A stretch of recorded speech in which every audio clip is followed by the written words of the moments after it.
Bismillahirrahmanirrahim. Assalamualaikum warahmatullahi wabarakatuh. Alhamdulillahirabbil alamin. Wassalatu wassalamu ala asyrafil anbiya'i wal mursalin wa ala alihi wa sahabatihi ajma'in, amma ba'du. Allahumma anfa'na bima 'allamtana wa 'allimna ma yanfa'una wa zidna ilman.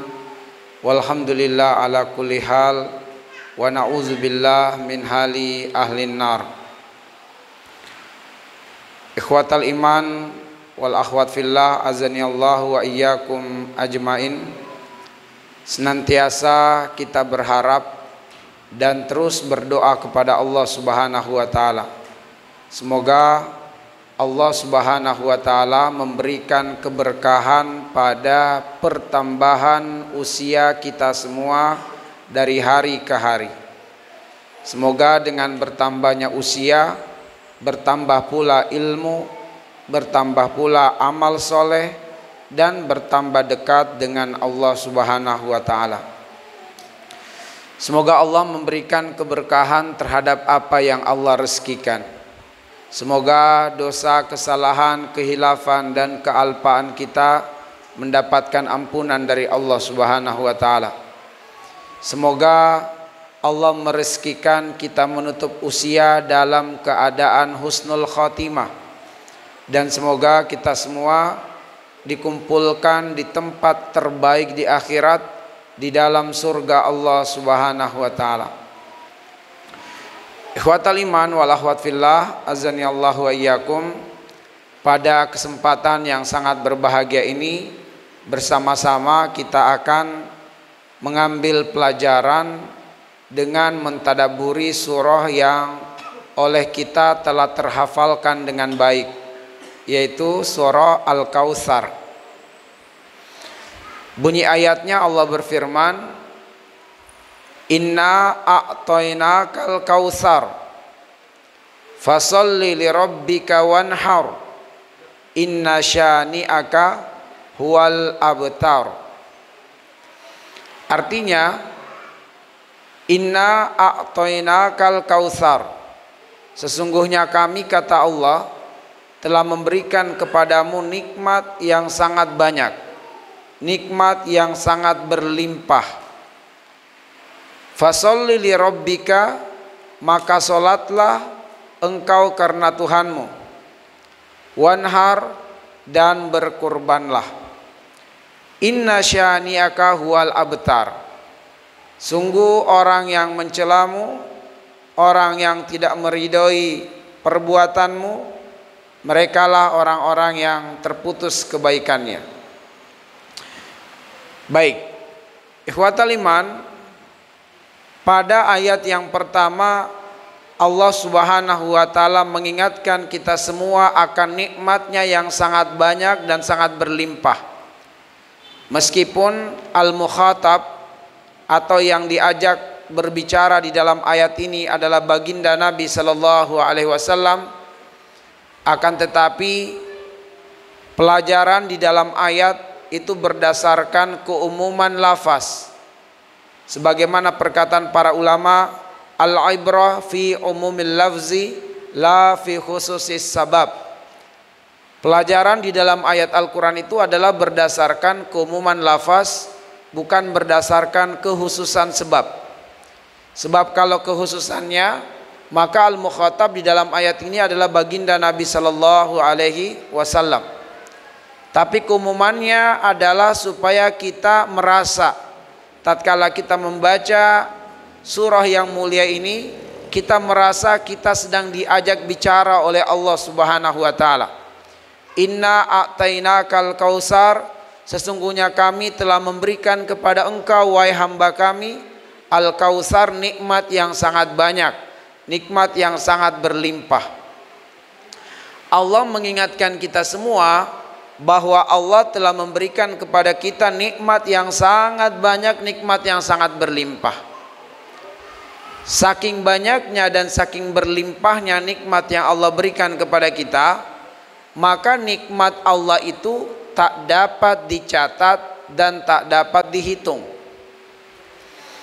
Dasarnya atau dalilnya dapat kita rujuk misalnya di dalam surat Luqman ayat yang 27. Allah menegaskan bahwa nikmat Allah tak dapat dicatat. Walau annama fil bahri min syajaratin aqlam wal bahru yamudduhu min ba'dihi sab'atu abhur ma nafidat kalimatullah innallaha azizun hakim. Andaikan semua pepohonan di muka bumi ini dari akarnya, batangnya, cabangnya, rantingnya dijadikan sebagai pena, kemudian lautan yang luas dan dalam, 7 benua disatukan dijadikan sebagai tinta, untuk dengannya dicatat nikmat-nikmat Allah Subhanahu wa taala, mana fidat kalimatullah.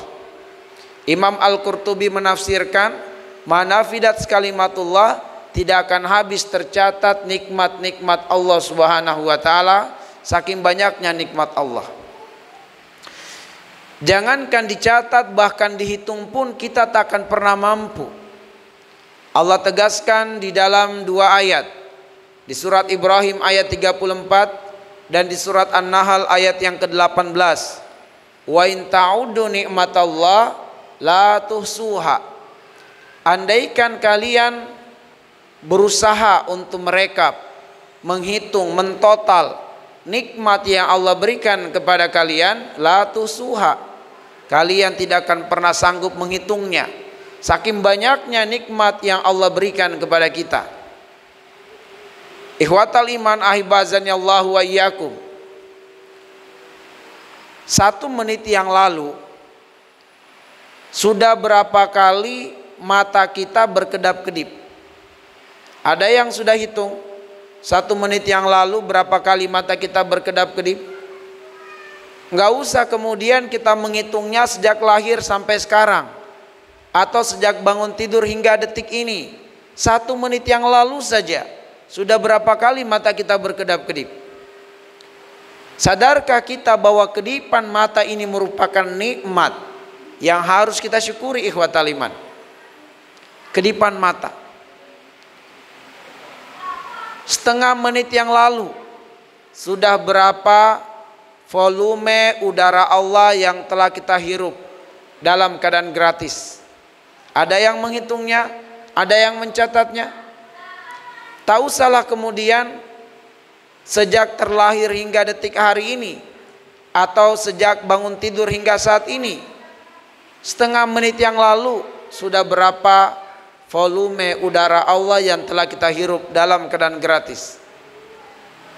Bagaimana mungkin kita akan membayar nikmat-nikmat ini kalau Allah menuntut bayar? Menghitungnya kita tak mampu, mencatatnya kita tak kuasa. Dan Allah Subhanahu wa taala Maha tahu akan kekurangan kita, Maha tahu akan kelemahan kita. Allah tidak pernah menuntut bayar atas nikmat-nikmatnya ini, melainkan Allah meminta kita mensyukuri nikmat Allah Subhanahu wa taala.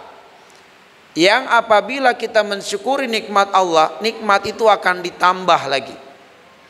Makanya ketika Allah bertanya kepada Nabiullah Daud alaihissalam, ya Daud, tidakkah engkau mensyukuri nikmatku?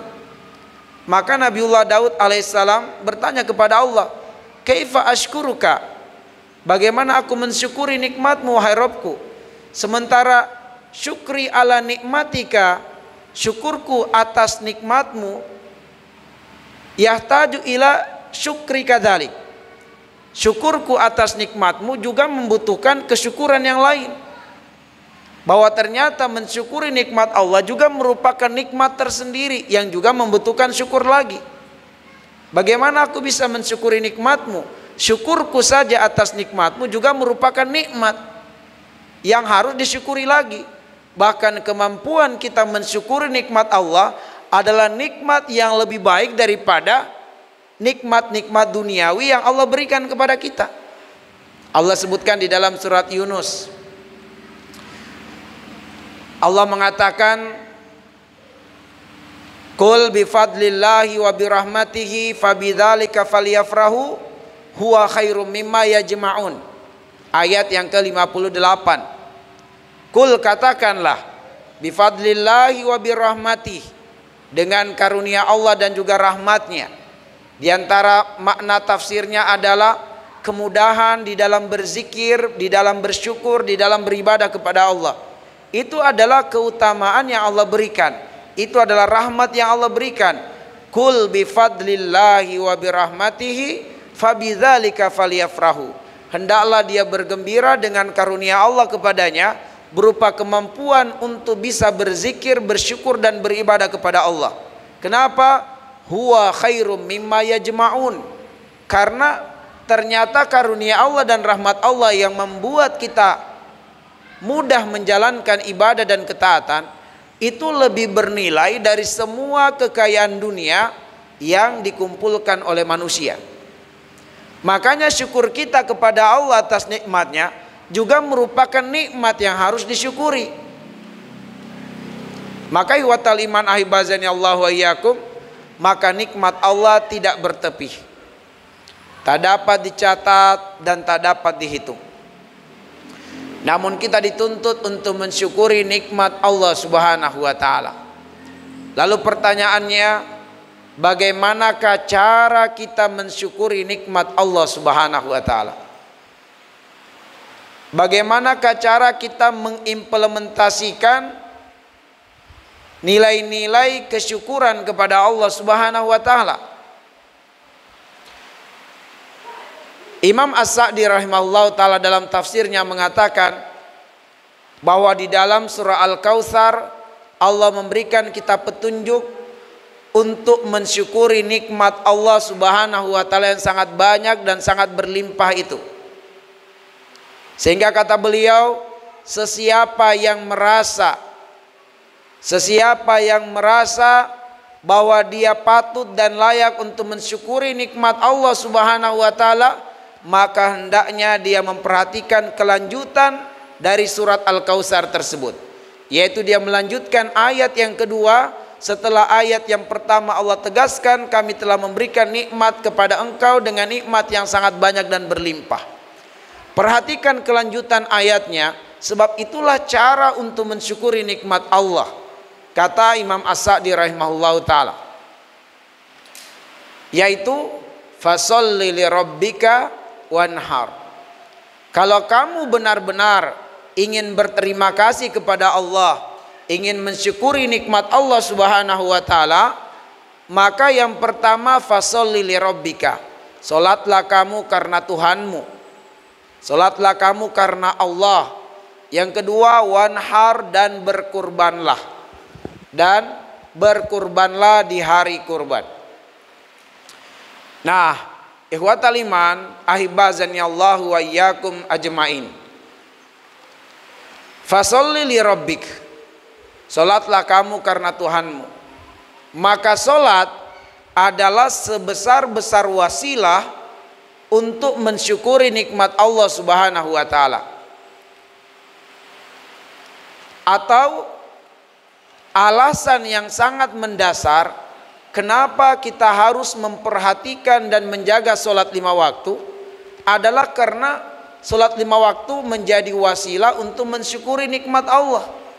Ketika kita benar-benar ingin berterima kasih kepada Allah, ingin mensyukuri nikmatnya, tentu muncul pertanyaan, bagaimana aku mensyukuri nikmatmu?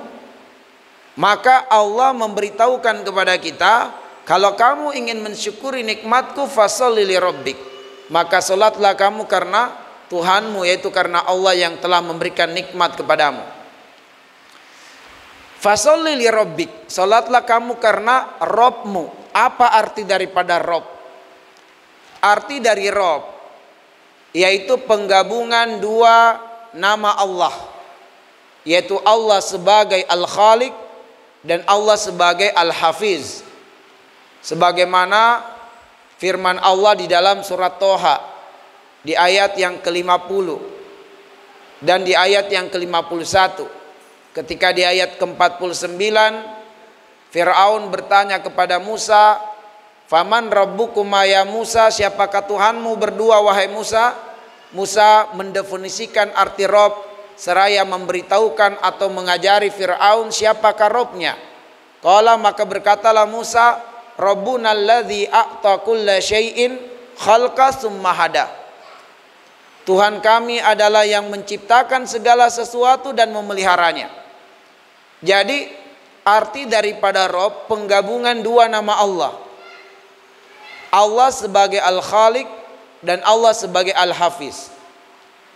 Bahwa Allah yang telah menciptakan diri kita, maka Allah lah sebaik-baik pemelihara diri kita. Kendaraan kita mereknya Honda misalnya, maka pemeliharaan terbaik untuk kendaraan kita adalah di tempat atau di bengkel resmi Honda. Sebab perusahaan Honda yang telah membuat kendaraan tersebut, maka dialah yang mampu memberikan pemeliharaan terbaik terhadap kendaraan kita ketika bermasalah.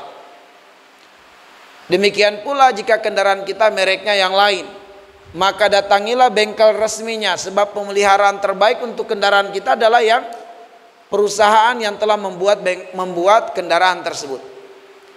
Maka Allah adalah pemelihara terbaik bagi manusia, karena Allah yang telah menciptakan manusia dan lebih tahu yang terbaik untuk manusia. Maka pemeliharaan terbaik atas diri manusia adalah pemeliharaan dari Allah Subhanahu wa ta'ala. Dan Allah memelihara kita itu dengan dua. Pertama, kita dipelihara oleh Allah dengan nikmat yang sangat banyak dan nikmat yang berlimpah. Lalu yang kedua, Allah memelihara kita dengan syariatnya. Inilah pemeliharaan Allah sebagai pemeliharaan yang terbaik. Kita dipelihara oleh Allah dengan nikmat yang banyak dan berlimpah, dan kita dipelihara oleh Allah dengan syariat, termasuk bagaimana mensyukuri nikmat yang berlimpah tersebut. Maka apabila kemudian kita tunduk terhadap syariat Allah, berarti kita mengharapkan pemeliharaan Allah, dan pemeliharaan Allah adalah pemeliharaan yang terbaik. Maka kita akan mendapatkan kemaslahatan, kebaikan dan kesuksesan dunia dan akhirat. Tetapi manakala kita tidak tunduk dengan syariat Allah, berarti kita telah melepaskan pemeliharaan Allah bagi diri kita. Dan siapakah yang mampu memelihara kita dengan pemeliharaan terbaik? Sebab itulah kemudian kita diperintah oleh Allah untuk dengan tegas mengatakan hasbunallah fa ni'mal wakil, ni'mal maula wa ni'man nasir. Cukuplah Allah Subhanahu wa ta'ala bagi kita, dan Allah sebaik-baik penjaga, sebaik-baik pelindung, sebaik-baik penolong, sebaik-baik pemelihara. Maka Allah mengatakan fasholli li rabbika, salatlah kamu karena Tuhan yang telah menciptakanmu dan telah memeliharamu. Jadi ma'asyiral muslimin wal muslimat, ikhwan wal akhwat sekalian, kita harus sholat sesuai dengan maunya Allah, bukan maunya diri kita, tapi maunya Allah Subhanahu wa ta'ala. Maka belajarlah dan cari tahulah bagaimana sholat maunya Allah, bukan maunya kita. Sebab kalau maunya diri kita, maka kita akan sholat sesuai dengan mood kita saja. Lagi kepengen sholat, sholat. Lagi malas sholat, ya udah tinggalin. Lagi pengen sholat di masjid, sholat di masjid. Lagi malas sholat di masjid, tinggalkan sholat lagi di masjid. Ya itu kalau kemudian kita sholat menurut maunya kita. Tapi kita pengen sholat sesuai dengan maunya Allah, supaya kita berada di dalam pemeliharaan Allah. Nah, bagaimana sholat maunya Allah Subhanahu wa ta'ala? Yang pertama, Allah menginginkan agar kita sholat di awal waktu. Sebagaimana di surat An-Nisa ayat 103. Inna sholata kanat alal mu'minina kitaban mauquta. Allah menjadikan sholat 5 waktu itu adalah kewajiban bagi mukmin, yang waktunya telah ditetapkan oleh Allah Subhanahu wa ta'ala. Maka berikan perhatian terhadap waktu sholat. Begitu kemudian sudah terdengar panggilan azan tanda masuknya sholat, maka bersegeralah. Maka kalimat azan itu diawali dengan kalimat takbir, Allahu Akbar, Allahu Akbar. agar supaya kita tersadar bahwa yang memanggil kita betul dari lisan seorang muadzin, tetapi hakikatnya adalah undangan dari Allah, dan Allah memperkenalkan diri sebagai Rabb yang maha besar, demi supaya kita yang mendengarkan panggilan itu meninggalkan semua yang kecil, dan semua yang kecil itu adalah selain panggilan Allah. Sebab bersamaan dengan waktu sholat, terkadang ada panggilan kerja, terkadang ada panggilan menonton, terkadang ada panggilan istirahat, terkadang ada panggilan mengurus binatang ternaknya atau yang lainnya. Terkadang ada panggilan menjaga tokonya, menjaga kiosnya, panggilan untuk memperhatikan penumpangnya kalau dia sebagai supir angkot atau ojol dan seterusnya. Banyak panggilan, maka diawali dengan panggilan azan itu adalah kalimat takbir, supaya kita membesarkan Allah dan meninggalkan semua panggilan-panggilan yang kecil. Penuhi panggilan Allah yang maha besar. Maka solatlah dengan maunya Allah, yaitu solatlah di awal waktu. Yang kedua, maunya Allah, kita solat itu berjamaah. Warka'u ma'ar raki'in.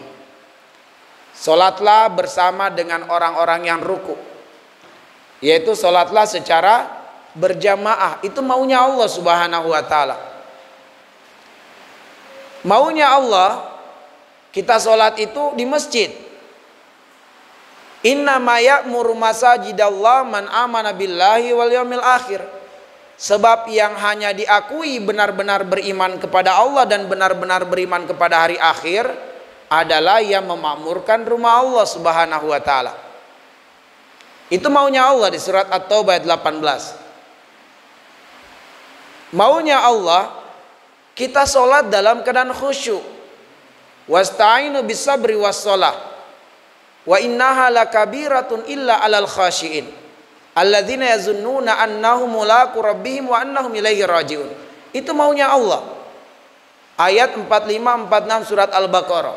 Agar kita sholat dalam keadaan khusyuk, sebab sholat dalam keadaan khusyuk inilah yang mampu mengundang pertolongan Allah subhanahu wa ta'ala. Dan maunya Allah kita sholat itu sesuai dengan petunjuk Nabi. Ma'atakumur rasulu fakhudhuhu wa manahakum anhu fantahu. Apa yang Nabi ajarkan terima, dan apa yang Nabi larang tinggalkan. Surat Al-Hasyr. Nah, jadi huwatal iman, ahibazani Allah wa iyyakum ajmain, maka solatlah karena maunya Allah, bukan solat maunya kita. Kalau maunya kita solat di rumah saja deh. Kalau maunya kita solat cepat-cepat saja, nggak usah lama-lama. Kalau maunya kita solatnya suka-sukalah kalau waktunya. Sampai-sampai ada yang solat sudah hampir habis waktu solat baru dia solat. Maka solatlah sesuai dengan maunya Allah. Sebab manakala kita solat masih memperturutkan mau diri kita, dikhawatirkan solat kita termasuk yang sia-sia, dan dikhawatirkan kita masih terancam dengan ancaman kecelakaan. Fawailul lil musallin alladzina hum an salatihim sahun. Bahwa yang dianggap celaka di dalam solat itu adalah orang-orang yang masih lalai dalam solatnya. Orang yang solat saja masih berpeluang celaka, apalagi kalau tidak sholat. Siapakah yang sholat masih terancam celaka? Yang sholat mau-maunya dia. Yang sholat belum maunya Allah, tapi maunya diri dia. Maka ikhwatal iman, kenapa kita harus benar-benar bersungguh-sungguh memperhatikan sholat sesuai dengan maunya Allah?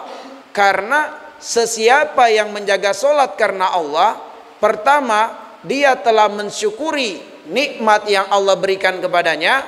Yang kedua, dia akan mengundang penjagaan dan pemeliharaan Allah pada dirinya.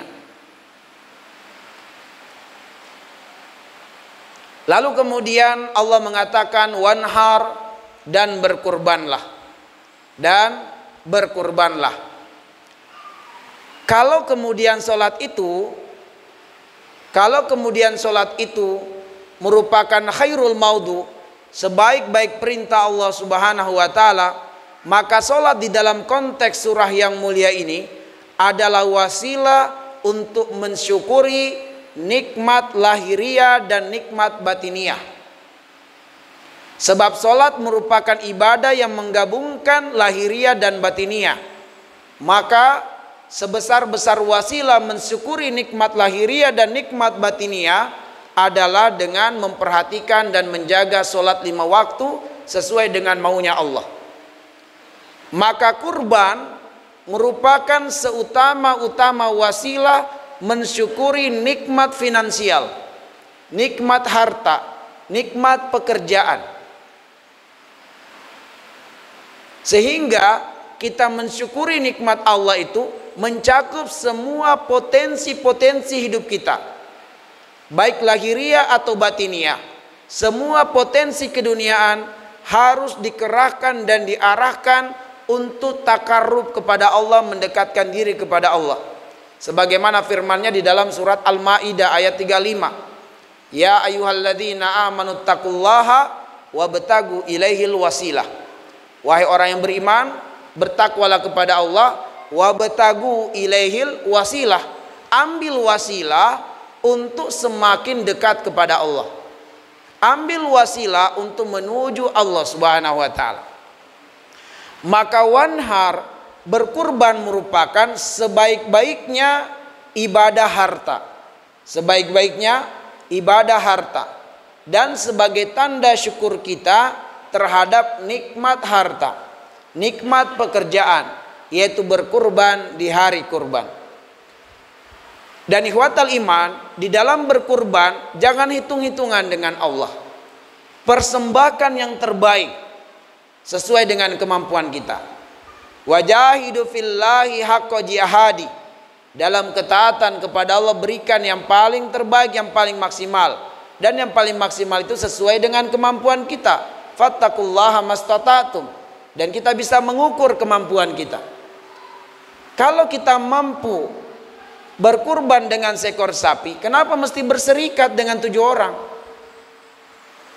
Kalau kita mampu berkurban dengan seekor sapi, kenapa kita hanya berkurban dengan seekor kambing? Berkurbanlah sebab dia seutama-utama kita mensyukuri nikmat Allah berupa nikmat harta, nikmat pekerjaan.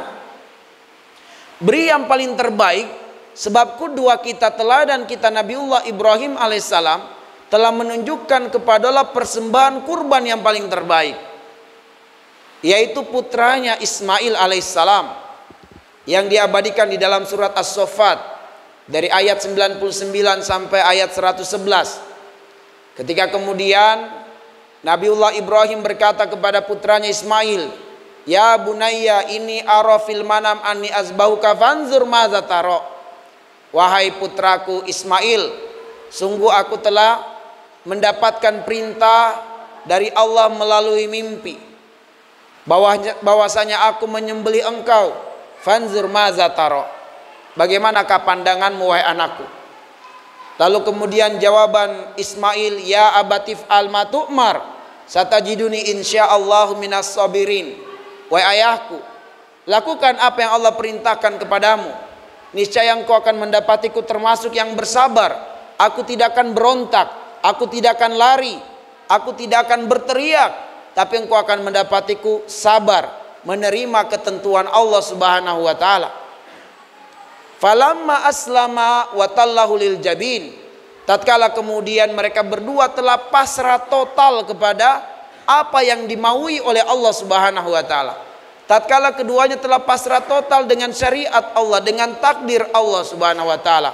Lalu Ibrahim membaringkan Ismail di atas pelipisnya dan menempelkan benda tajam ke lehernya, dan benar-benar telah siap untuk menyembelih Ismail.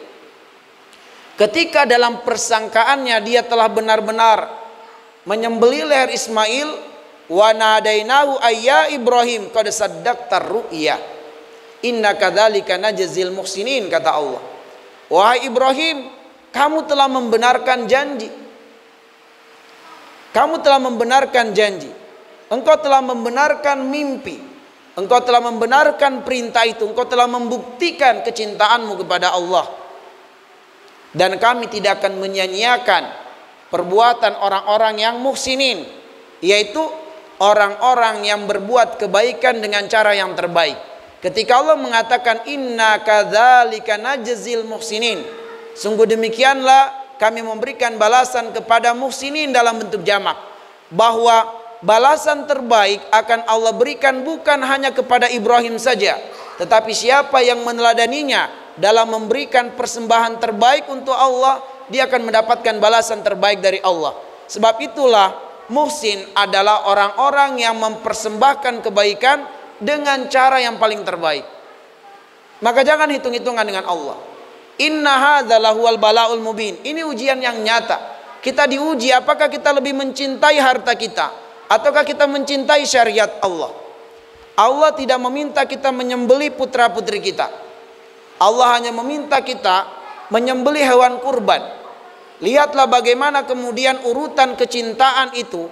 Allah tempatkan kecintaan kepada anak urutan nomor 2 di dalam surat Ali Imran ayat 14. Zuyina linnasi hubbus syahawat minan nisa wal banin wal qanatiri al muqantara minadz zahabi wal fiddati wal khailil musawwama wal an'am wal hars. Adapun terhadap binatang urutan kelima, Allah tidak meminta kita untuk mengorbankan putra-putri kita, tapi Allah meminta kita mengorbankan yang standarnya lebih rendah daripada itu, yaitu urutan yang kelima dari kecintaan terhadap binatang ternak. Ibrahim, dia mampu mempersembahkan kurban untuk urutan yang kedua. Namun kemudian Allah Subhanahu wa taala hanya mengujinya. Lalu kemudian Lalu kemudian Allah Subhanahu wa taala menebusnya dengan tebusan berupa sembelihan yang besar. Nah, ikhwatal iman ahibazani Allah wa iyyakum ajmain. Bahwa disinilah kita ambil pelajaran, Nabiullah Ibrahim adalah salah satu qudwah kita. Semua nabi, semua rasul adalah qudwah, adalah teladan. Tetapi kemudian ada 2 ayat yang turun secara khusus memberikan rekomendasi untuk meneladani Nabiullah Ibrahim alaihissalam dan Nabiullah Muhammad sallallahu alaihi wasallam. Surat Al-Ahzab ayat 21 rekomendasi khusus meneladani baginda Nabi sallallahu alaihi wasallam. Lalu kemudian surat Al-Mumtahanah ayat 4 rekomendasi khusus dari Allah untuk meneladani Nabiullah Ibrahim alaihissalam. Maka Allah Subhanahu wa taala menjadikan Nabiullah Ibrahim sebagai qudwah, teladan kita. Karena itulah kemudian hendaklah kita meneladani Ibrahim alaihissalam, khususnya dalam pengorbanan, berikan yang terbaik dari kurban kita. Kalau kemudian Allah mengatakan wafadainahu bi zibhin azim, kami telah menebus Ismail itu dengan sembelihan yang besar, maka apabila kemudian kita mempersembahkan kurban yang terbaik, Allah akan menggantikan kurban kita.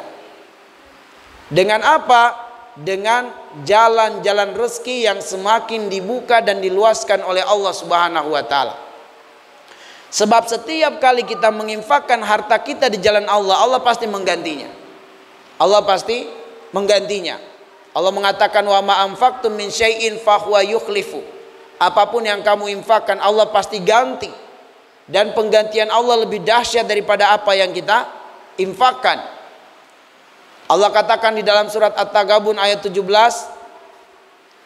Allah mengatakan wa in tuqridullaha qardan hasana yudhaifhu lakum wa yaghfir lakum dzunubakum. Allah menamakan infak kita itu sebagai pinjaman kepada Allah.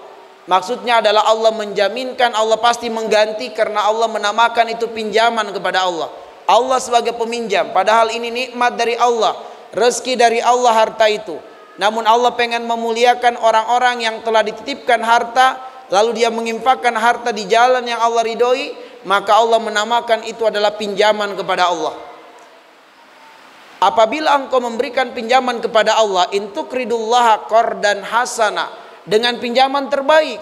Jadi jangan hitung-hitungan dengan Allah, beri yang paling terbaik. Yudhaifhu lakum wa yaghfir lakum. Allah akan mengembalikannya dengan melipat gandakannya. Pengembaliannya berlipat ganda. Bukan hanya itu, Allah Subhanahu wa taala akan mendatangkan ampunannya. Maka ketika kita berkurban, bukan saja Allah akan mengembalikan rezeki yang atau harta yang telah kita infakkan, Allah kembalikan dengan berlipat ganda, tapi juga melalui wasilah kurban Allah menggugurkan banyak dosa-dosa kita semua. Ya. Karena itulah di dalam hadis riwayat Imam Ahmad bahwa sesiapa yang telah menyaksikan hilal Zulhijjah dan berkeinginan untuk berkurban, maka hendaklah dia menahan dari mencukur bulu-bulu pada tubuhnya dan juga tidak memotong kukunya. Kenapa? Karena hal itu akan menjadi tameng dari api neraka. Demikian pula pada hewan kurbannya, tidak dicukur bulu-bulu hewan kurban tersebut, tidak dipotong kukunya, sebab sebanyak bulunya sebanyak itulah dosa-dosa kita digugurkan oleh Allah Subhanahu wa taala. Maka ihwatal iman, dengan kita berinfak, dengan kita berkurban, maka Allah akan memberikan pengganti dari harta yang telah kita gunakan untuk berkurban, dan Allah menjadikan itu sebagai wasilah mengundang ampunan dari Allah Subhanahu wa taala. Ihwatal iman, kalau kita perhatikan solat dan juga kurban atau wanhar, maka solat menunjukkan hubungan penghambaan seorang hamba kepada Rabbnya, atau hablu minallah, hubungan langsung seorang hamba kepada Allah Subhanahu wa taala. Sedangkan kurban adalah hubungan manusia dengan manusia. Sebab dari kurban itu amul miskin atau itu amul masakin, kita memberi makan kepada kaum muslimin dari kalangan fakir, dari kalangan miskin, atau kita memberikan hadiah kepada saudara muslim kita, atau kemudian kita membahagiakan kerabat-kerabat kita dengan kurban tersebut. Maka Allah ingin mendidik dan mengajari kita bahwa sebesar-besar wasilah untuk mensyukuri nikmat Allah yang sangat banyak adalah dengan membaguskan hubungan kepada Allah dan membaguskan hubungan kepada manusia. Dan ini juga menjadi sebab kita selamat dari neraka. Karena di dalam surat Al-Mudatsir, di antara penyebab utama banyaknya orang yang terlempar ke dalam neraka adalah karena tidak memperhatikan sholat dan karena tidak memberi makan kepada orang-orang miskin. Ketika penghuni surga bertanya kepada penghuni neraka, "Masalakakum fis sakor?" Apa yang menyebabkan kamu terlempar ke dalam neraka sakor? Maka dengan polosnya dan dengan penuh kesadaran penghuni neraka menjawab, "Qalu lam nakum minal musallin wa lam nakun nut'imul miskin." Bahwa dua penyebab utama, ada 4 penyebab utama, tapi 2 yang paling utama banyak orang dilempar ke dalam neraka adalah karena melalaikan sholat 5 waktu atau meninggalkan sholat 5 waktu, dan karena tidak memberi makan kepada orang-orang miskin.